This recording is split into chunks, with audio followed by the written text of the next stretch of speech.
Hi there. I decided to start trying to do some book reviews. My goal is to do one a week, so hopefully I stick to the plan.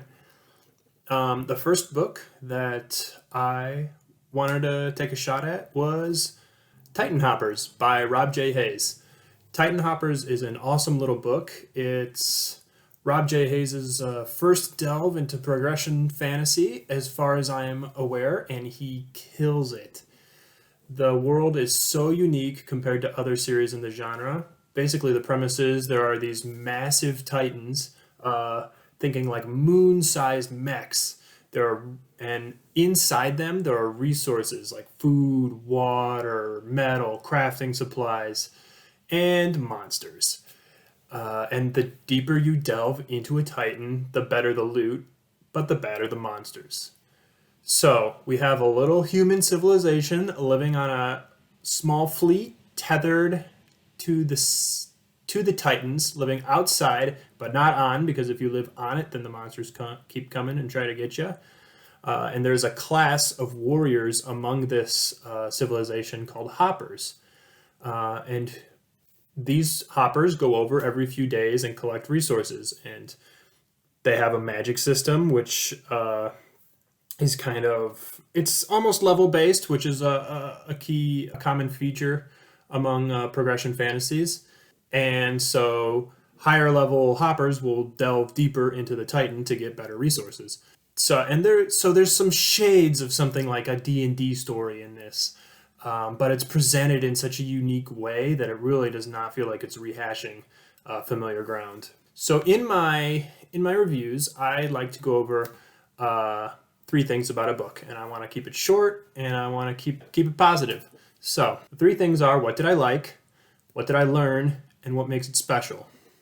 So first, what did I like? I love that this book took the genre in a totally new direction. It was like Ringworld from Larry Niven meets Skyward from Brandon Sanderson, but with giant mechas. It was so cool. So yeah, that's what I really liked about it. What did I learn?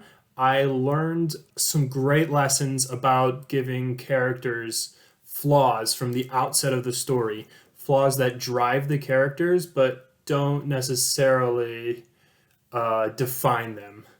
I feel like one of the characters, Emil, is a bit more defined by his flaw than the main character, Iroh, but they are both a huge part of their personality, and there's tons of other characters in the story as well. But to me, these two felt like the two main characters, Emil and Iroh. The main character, Iroh, he grows up, he has no basically ability at all with the magic system.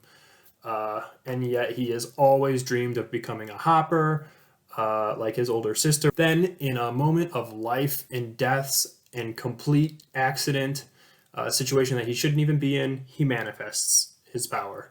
Yet, because he is so late to the show, he is far behind his comrades, all the other people training to be hoppers. Then there's Emil, who is from the same ship as Iroh, and Emil wants more than anything to escape his life as a lowborn member of one of the rattiest ships in the fleet, and thinks he doesn't need anyone's help to do it, pushing to go at it alone and oftentimes to the detriment of himself and his team, but he will stop at nothing to become the best. Both characters, in fact, are from the same dingy ship named Courage, and have to deal with the shadow of their home throughout the story. They feel responsibility and pride for where they come from, but also fear at the dire straits that their home ship is in. These character traits, they might sound like ones that have been done a million times. They sort of do to me now, saying it out loud. But Rob J. Hayes, he just presents the story in such an authentic way that nothing feels stale. So, question three: what makes the story feel special?